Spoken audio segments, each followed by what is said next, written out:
అని చెప్పి ట్వీట్ చేశారు. పేర్ని నాని గారు బయటకు వచ్చి ప్రెస్ మీట్ పెట్టి మద్దతు ఇచ్చారు.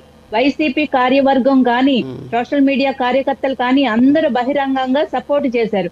ఇప్పుడు రావణ్ అసలు స్వరూపం బయటపడడం, ఆయన పేరు జోసఫ్ అని బయటపడడం, అలాగే తను హిందూ వ్యతిరేకి, ఏదైతే దేశద్రోహి, ఇంకొకటి నక్సలిజం కి మద్దతు ఇస్తున్నాడు, ఇవన్నీ ఆధారాలతో సహా ఆయన ఫోన్ లో దొరకడం, తను వెనక ఉన్న మాఫియా, అతనికి ఎవరెవరైతే ఫండింగ్ చేస్తున్నారో ఈ ఫండింగ్ ఎక్కడి నుంచి వస్తుంది, ఇవన్నీ బయటపడ్డాయి. అలాగే అతను ఎంతో మంది మహిళల్ని బెదిరించి వాళ్ళని బ్లాక్ మెయిల్ చేసి వాళ్ళతో అసభ్యంగా ఉన్న వీడియోలు కూడా బయటకు వచ్చినాయి. అతని అకౌంట్లోకి ఎక్కడి నుంచి డబ్బులు వచ్చినాయి అన్నది బయటకు వచ్చింది.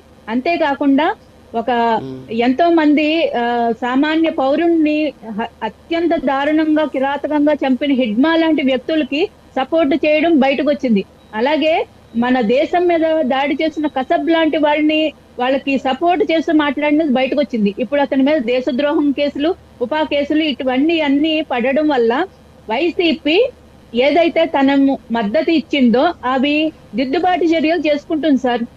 ఇటువంటి దేశద్రోహికి, హిందుత్వ ద్రోహికి వైసీపీ మద్దతు ఇస్తుంది అనే ఒక పేరు పడిపోవడం తోటి దిద్దుబాటు చర్యలుగా మాకు సంబంధం లేదని చూపించుకోవడానికి ఈ రోజు జడా శ్రవణ్ ని తీసుకుని వచ్చి మళ్ళీ ఇంకో కొత్త నాటకం, వైసీపీ పట్టించుకోవట్లేదని, వైసీపీ పార్టీకి సంబంధం లేదని జడా శ్రవణ్ కుమార్ గారు చాలా గొంతు చించుకుని అరుస్తున్నారు. కానీ రావణ్ వెనక, అలాగే ప్రకాష్ రాజ్ వెనక, ఇటువంటి శక్తుల వెనక ఉన్నది వైసీపీ అని ప్రూఫ్లతో సహా బయటపడింది సార్.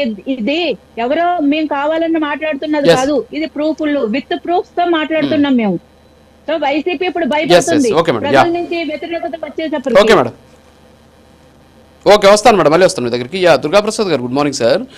సో రీసెంట్గా మనం చూస్తున్నాం ఇష్యూస్ ఒక్కొక్కటి. అంటే రాష్ట్రంలో ఒక రకంగా చెప్పాలంటే కులాల మధ్య ఒకటి, తర్వాత వచ్చేసి మతాల మధ్య ఇష్యూస్, రీసెంట్గా ప్రాంతాల మధ్య. ఇప్పుడు రాయలసీమలో వినిపిస్తుంది సార్. సో ఇప్పుడు ఉన్నటువంటి పరిస్థితులు మనం అబ్జర్వ్ చేస్తూ ఉన్నాం. ఈరోజు రాయలసీమలో ఏం జరుగుతుంది అనేది కూడా చూసాం.